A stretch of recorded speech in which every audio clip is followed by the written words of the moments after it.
Hello students, welcome to RNS classes. आज हम class 12 के मैट्रिसेस चैप्टर के मल्टीप्लिकेशन ऑफ मैट्रिसेस को देखेंगे। स्टूडेंट्स, हमने प्रीवियस लेक्चर में एडिशन ऑफ मैट्रिक्स के ऊपर डिस्कस कर चुके हैं। एडिशन ऑफ मैट्रिक्स कैसे करते हैं, सब्ट्रैक्शन कैसे करते हैं, ठीक है, और स्केलर मल्टीप्लिकेशन कैसे करते हैं। मैंने इन तीन के ऊपर डिस्कस किया। आपको पता होगा एडिशन सब्ट्रैक्शन हम तभी करते हैं जब दो मैट्रिक्स की ऑर्डर क्या हो, सेम हो, ठीक है। और स्केलर मल्टीप्लिकेशन में क्या करते हैं, किसी एक स्केलर क्वांटिटी से, जैसे फॉर एग्जांपल 2 से किसी आपको एक मैट्रिक्स को मल्टीप्लाई करना है तो सारी वैल्यूज़ को किससे मल्टीप्लाई कर देते हैं, 2 से। बट आज हमें देखना है मल्टीप्लिकेशन ऑफ मैट्रिसेस, दो मैट्रिसेस को कैसे मल्टीप्लाई करना है। एक कहीं ना कहीं एक बहुत ही इंपॉर्टेंट टॉपिक है आपका, ठीक है। चलिए देखिए, सबसे पहले स्टूडेंट्स मैं बात करता हूँ कंडीशन। जैसे हमने बात किया था एडिशन में, एडिशन कब होता है, जब दो मैट्रिसेस के ऑर्डर सेम होते हैं। सब्ट्रैक्शन कब होता है, जब दो मैट्रिसेस के ऑर्डर सेम होते हैं। मल्टीप्लिकेशन थोड़ा सा यूनिक है, थोड़ा सा अलग है। मल्टीप्लिकेशन स्टूडेंट्स देखते हैं कब होता है। फॉर एग्जांपल हमने दो मैट्रिक्स लिखी है, इसका ऑर्डर है m क्रॉस n, इसका ऑर्डर है p क्रॉस q, इसका ऑर्डर है p क्रॉस q। तो जो स्टूडेंट्स इसका रिजल्ट होगा, पहली बात मल्टीप्लिकेशन तभी डिफाइन होगा, ठीक है ना, इट इज़ ओनली एप्लीकेबल, ये तभी एप्लीकेबल होगा जब पहले वाले मैट्रिक्स का जितना कॉलम होगा, पहले वाले मैट्रिक्स का जितना कॉलम होगा, दूसरे वाले मैट्रिक्स का उतना रो होना चाहिए। मतलब n और p की वैल्यू क्या होनी चाहिए स्टूडेंट्स, इक्वल होनी चाहिए। मैं दोबारा समझा रहा हूँ, पहले वाले मैट्रिक्स का जितना कॉलम होगा, दूसरे वाले मैट्रिक्स का उतना रो होना चाहिए। n और p की वैल्यू अगर इक्वल होगी तभी मैट्रिक्स यहाँ पॉसिबल होगा। और स्टूडेंट्स जो रिजल्टेंट मैट्रिक्स आएगा उसका ऑर्डर क्या होगा, पहले वाले मैट्रिक्स का रो, दूसरे वाले मैट्रिक्स का कॉलम, मतलब m क्रॉस q, ठीक है। मैं दोबारा बोल रहा हूँ, सबसे पहली बात मल्टीप्लिकेशन कब एप्लीकेबल होगा, जब पहले वाले मैट्रिक्स का कॉलम दूसरे वाले मैट्रिक्स के रो आपस में क्या हो जाए, इक्वल, तब हम मल्टीप्लिकेशन कर सकते हैं। मैं भी आपको बताता हूँ कैसे करेंगे। पहले हम इसकी कंडीशंस को जान लेते हैं। और इसका जो स्टूडेंट्स रिजल्टेंट आता है वो क्या आता है, पहले वाले मैट्रिक्स का रो और दूसरे वाले मैट्रिक्स का कॉलम, ठीक है ना। आपको ऐसे याद रखना। फॉर एग्जांपल मैं आपको एक मैट्रिक्स लिखा कोई, इसका ऑर्डर है 2 क्रॉस 3। एक कोई दूसरा मैट्रिक्स लिखा, इसका ऑर्डर है 4 क्रॉस 2, ठीक है स्टूडेंट्स। अब यहाँ सबसे बड़ी बात आती है, क्या इसका हम मल्टीप्लिकेशन कर सकते हैं। तो मैंने आपको क्या बोला, पहले वाले मैट्रिक्स का कॉलम और दूसरे वाले मैट्रिक्स का रो इक्वल होना चाहिए। तो क्या 3 4 के इक्वल है, नहीं, तो यहाँ मल्टीप्लिकेशन पॉसिबल नहीं है, यहाँ मल्टीप्लिकेशन पॉसिबल नहीं है, ठीक है स्टूडेंट्स। ज़रूरी नहीं है कि जहाँ एडिशन पॉसिबल है वहाँ, जहाँ एडिशन पॉसिबल हो जाए, सब्ट्रैक्शन पॉसिबल हो जाए, वहाँ मल्टीप्लिकेशन भी पॉसिबल हो जाए। फॉर एग्जांपल मैंने आपको अगर दो मैट्रिक्स दिए, ये है 3 क्रॉस 2 का, ये भी है 3 क्रॉस 2 का, तो स्टूडेंट्स आपको पता है दोनों का ऑर्डर सेम है, तो यहाँ एडिशन तो कर सकते हैं, यहाँ सब्ट्रैक्शन भी कर सकते हैं, बट यहाँ मल्टीप्लिकेशन पॉसिबल नहीं है, because 2 is not equals to 3. It means that number of columns in the first matrix is not equals to the number of columns in the number of rows in the second matrix. Matrix के multiplication के लिए number of columns पहले matrix के equal होने चाहिए number of rose second matrix से, ठीक है स्टूडेंट्स। चलिए एक और एग्जांपल देखते हैं। जैसे मैंने एक मैट्रिक्स लिखा, इसका ऑर्डर है 2 क्रॉस 3, एक मैट्रिक्स लिखा, इसका ऑर्डर है 3 क्रॉस 2, इसका ऑर्डर है 3 क्रॉस 2, इसका ऑर्डर है 2 क्रॉस 3। क्या यहाँ मल्टीप्लिकेशन पॉसिबल है? डेफिनेटली यहाँ मल्टीप्लिकेशन पॉसिबल है। कैसे पॉसिबल है स्टूडेंट्स?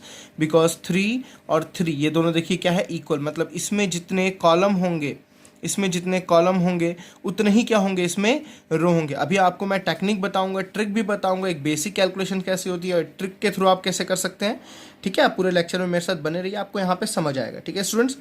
यहाँ पे हम मल्टीप्लिकेशन कर सकते हैं और इसका जो रिजल्टेंट आएगा, जो रिजल्टेंट मैट्रिक्स आएगी, उसका ऑर्डर क्या होगा स्टूडेंट्स, 2 क्रॉस 2। क्या होगा ऑर्डर इसका, 2 क्रॉस 2। समझ आया आपको? चलिए अब एक एग्जाम्पल लेके हम पहले इसकी मैट्रिक्स कैसे करते हैं उसको देखते हैं, ठीक है स्टूडेंट्स। चलिए फॉर एग्जाम्पल मैंने एक 2 क्रॉस 2 से पहले मैं दिखाता हूँ, late A B C D, और यहाँ पे स्टूडेंट्स है E F G H। ये कौन सी ऑर्डर का है, 2 क्रॉस 2, ये भी कौन सी ऑर्डर का है, 2 क्रॉस 2। हमें सबसे पहले चेक करना है क्या मल्टीप्लिकेशन पॉसिबल है। डेफिनेटली इसमें कितने कॉलम्स हैं स्टूडेंट्स, 2, इसमें कितने रोज हैं स्टूडेंट्स, 2, तो यहाँ मल्टीप्लिकेशन पॉसिबल है। अब मल्टीप्लिकेशन कैसे करना है, अब लास्ट सेकेंड चीज़, आपका जो रिजल्टेंट मैट्रिक्स आएगा उसका ऑर्डर क्या होगा, इसमें जितने रो इसमें जितने कॉलम, तो 2 क्रॉस 2, तो डेफिनेटली इसका जो रिजल्टेंट होगा वो भी क्या होगा स्टूडेंट्स, 2 क्रॉस 2 होगा। चलिए मैं आपको करके दिखाता हूँ। मतलब 2 रो होंगी और क्या होंगी, 2 कॉलम्स होंगी, 2 रो होंगी और क्या स्टूडेंट्स होंगी, 2 कॉलम्स। आपको क्या करना है, देखिए पहले रो को पकड़ना है और पहले कॉलम को पकड़ना है। ठीक है स्टूडेंट्स, पहले रो को पहले कॉलम का, अगर आपने रो को लेके गया तो आपको रो में ही रहना है, इस सेकेंड रो में नहीं जाना। फर्स्ट रो लियो तो फर्स्ट रो में ही सारा आपको ऑपरेशन करना है।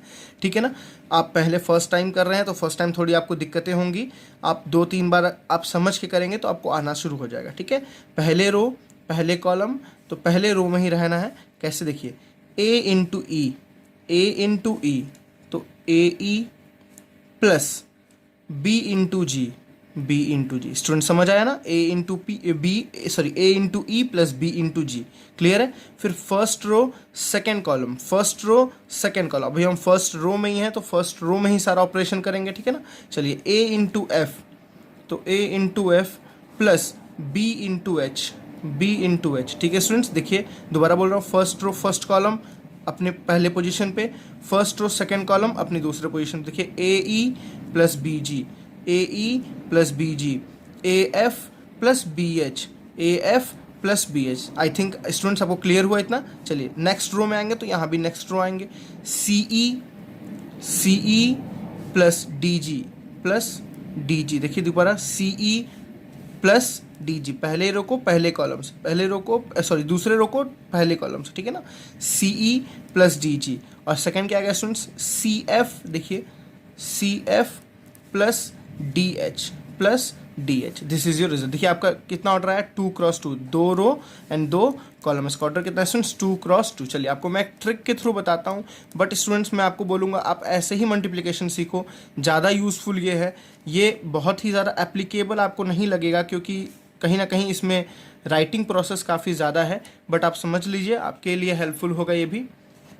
देखिए आपको क्या करना है, जो आपकी रोज़ हैं, पहली रो है ना स्टूडेंट्स, तो पहली रो में आपको सेम फिल कर देना है। जैसे पहली रो में क्या है, ए बी, तो आपको यहाँ देखिए ए बी, ठीक है स्टूडेंट्स। दूसरी रो में क्या है स्टूडेंट्स, सी डी, तो आपको यहाँ क्या फिल करना है, सी डी, ठीक है स्टूडेंट्स। अब देखिए पहली कॉलम में क्या है, सेकेंड रो के सेकेंड मैट्रिक्स है, पहली कॉलम में क्या है, ई जी, पहली कॉलम में क्या है, ई जी। कॉलम को आपको इस तरह ही फिल करना है सेम। ठीक है स्टूडेंट्स, देखिए ई जी, ठीक समझ आया ना, ई जी। अब एक बात आपको याद रखना है, कॉलम को जो फिल कर रहा है वो कॉलम में फिल करना है, लेकिन फिल हमेशा किस तरह करना है, वर्टिकली करना है। कैसे फिल करना है, हमेशा वर्टिकली। एफ एच, तो क्या इधर आ जाएगा स्टूडेंट्स, एफ एच, यहाँ भी क्या आ जाएगा, एफ और एच। देखिए इन दोनों के बीच में मल्टीप्लिकेशंस, जो दोनों पेयर बने हुए हैं सबके बीच में क्या आ जाएगा स्टूडेंट्स, मल्टीप्लिकेशन, और सेंटर में क्या आ जाएगा स्टूडेंट्स, प्लस। सेंटर में क्या आ जाएगा, प्लस। ऐसे भी आप कर सकते हैं एज यू विश, आपको जैसे अच्छा लगे। चलिए मैं एक और आपको करके दिखाता हूँ। एक बात और स्टूडेंट्स, ए बी का प्रोडक्ट जो भी आता है बी सी के ज़रूरी नहीं है कि हमेशा इक्वल होगा।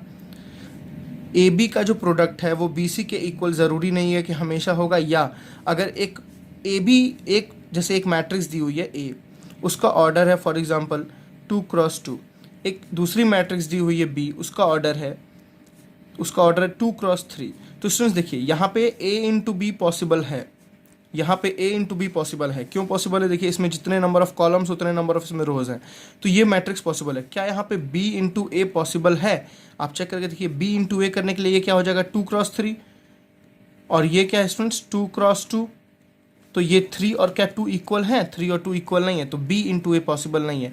तो मैंने क्या बोला, ये हर सिचुएशन में पॉसिबल नहीं है, कभी कभी हो सकता है, कभी कभी नहीं हो सकता। ए बी जहाँ हो गया, ज़रूरी नहीं है कि वहाँ बी ए भी पॉसिबल हो।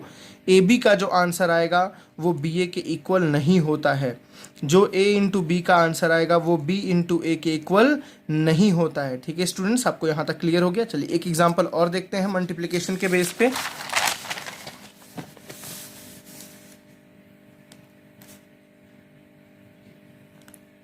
फॉर एग्जांपल कोई हम एक ऑर्डर लेते हैं, मैंने यहाँ पे लिया 2x3, तो स्टूडेंट्स अगर मैंने यहाँ 2x3 लिया तो मेरे को यहाँ एक कंपलसरी चीज़ है कि यहाँ अगर 3 कॉलम्स है तो यहाँ 3 रोज होने चाहिए।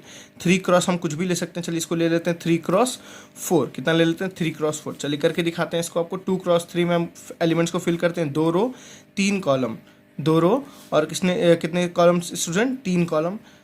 चलिए फिल करते हैं हम लोग इसको।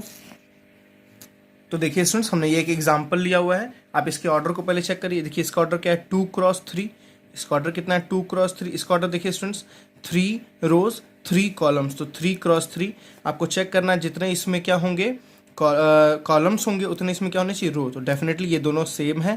स्टूडेंट्स रिजल्ट क्या आएगा वो बहुत इंपॉर्टेंट है। देखिए रिजल्ट समझना है आपको, कितने रो हैं इसमें 2, कितने कॉलम है इसमें 3, तो जो रिजल्ट आएगा स्टूडेंट्स वो कैसा आएगा 2x3।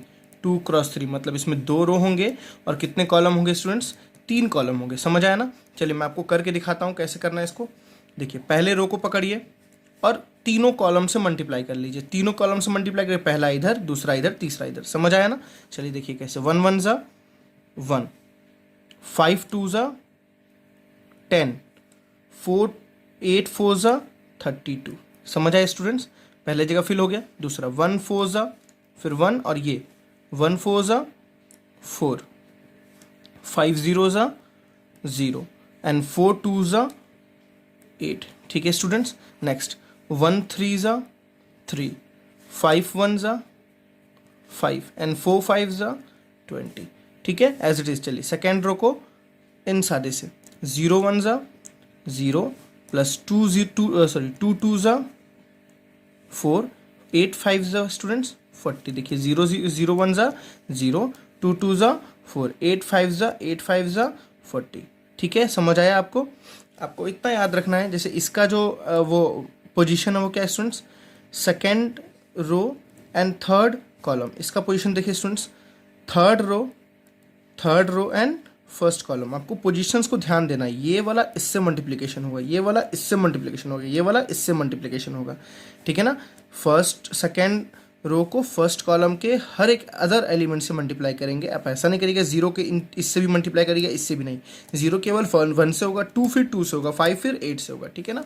चलिए next second row second column 0 4 ज़ा 0, 2 0 ज़ा 0 एंड 5 2 ज़ा स्टूडेंट्स 10। ठीक है। चलिए 0 3 ज़ा 0, 2 1 ज़ा 2 एंड 5 5 ज़ा 25। आई थिंक आपको इतना समझ आया। अब सारे एलिमेंट्स को फिल कर लेना है। 1 + 10 + 32 यहाँ आ जाएगा, 4 + 0 + 8 यहाँ आ जाएगा, 3 + 5 + 20 यहाँ आ जाएगा। ये सारे एलिमेंट आएंगे। देखिए आपका ऑर्डर भी आ रहा है 2x3, 2x3।